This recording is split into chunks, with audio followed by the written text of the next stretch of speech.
Hi, welcome to my channel and please don't forget to like, comment and subscribe. Today I'll bring a topic about Japan and Australia are poised to sign an expanded security declaration as China's military might increases. The treaty comes amid growing cooperation between the US, Japan and India, also Australia. Non-Prime Minister Anthony Albanese and his Japanese counterpart Fumio Kishida are poised to sign a new declaration of defense cooperation in Perth this weekend, as both nations grapple with the implication of China's swelling military might and an increasingly dangerous strategic outlook. The key point is the new declaration is expected to be released after both leaders meet this weekend. This agreement is expected to update a 2007 declaration and comes after Beijing massively built up its naval forces and militarized swathes in the South China Sea. An expert expects it to include a not-so-veiled reference to Chinese designs on Taiwan. Mr. Albanese will host Mr. Kishida in Western Australia this Saturday for talks focusing on national security, energy, and also cooperation and the troubled global economy.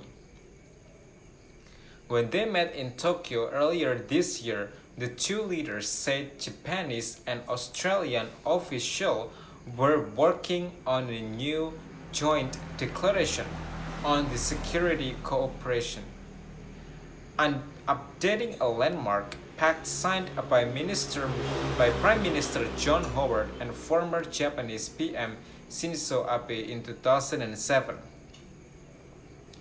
The ABC has confirmed the new declaration is expected to be released by both leaders this weekend.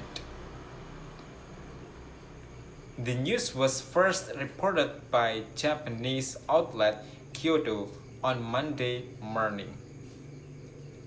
The leaders plan to update a 2020 agreement that focused on law enforcement, border security, counter-terrorism, and the proliferation of weapons of mass destruction.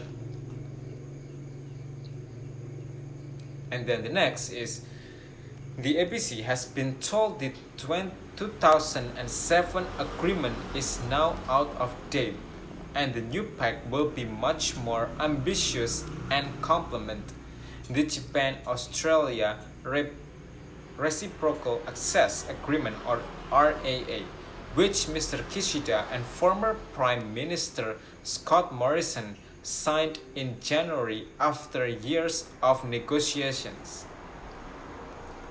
The 2007 declaration focuses heavily on law enforcement, border security and counter-terrorism and the proliferation of weapons of mass destruction. It says Japan and Australia will strengthen cooperation to resolve issues, but only specifically reference threats posed by terrorism and North Korea's nuclear weapons program.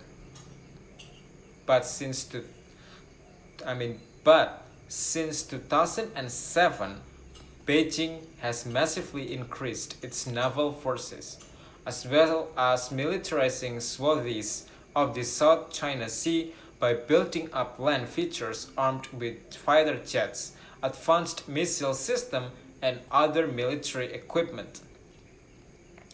Earlier this year, China also responded to a visit to Taiwan by the U.S. House Speaker Nancy Pelosi by launching massive live-fire military exercises in 7 zones surrounding the island.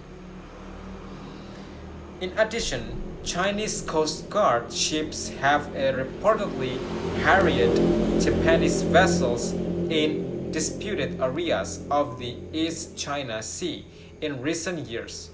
China are unlikely to be mentioned despite the agreement's focus the National Executive Director of the Australian Institute for the International Affairs, Bryce Wakefield, said both Australia and Japan recognized that the strategic landscape had shifted dramatically since the first agreement was signed. A lot has changed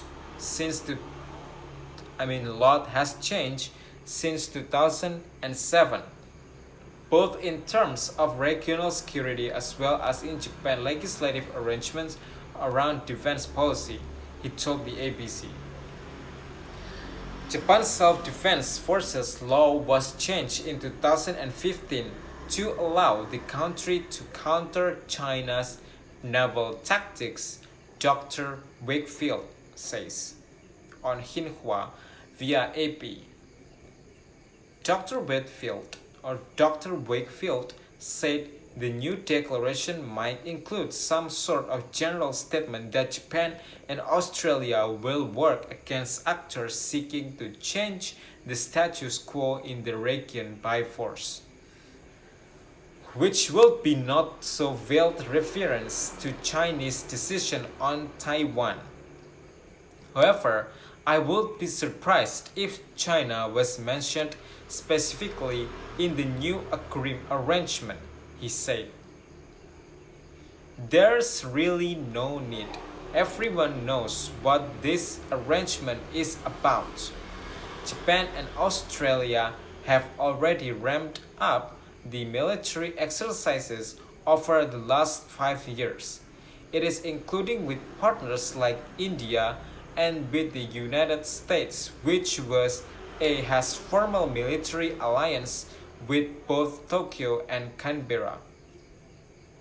In 2015, former Prime Minister Shinzo Abe also passed new security laws that reinterpreted Japan's constitution and allowed Japan's self-defense forces more powers. Changes to Japan's self-defense force law in 2015 were designed to enable Japan to more effectively counter China's gray zone tactics, such as the use of the Chinese civilian fleets to bolster unexpansive maritime claims in the area, Dr. Wakefield said.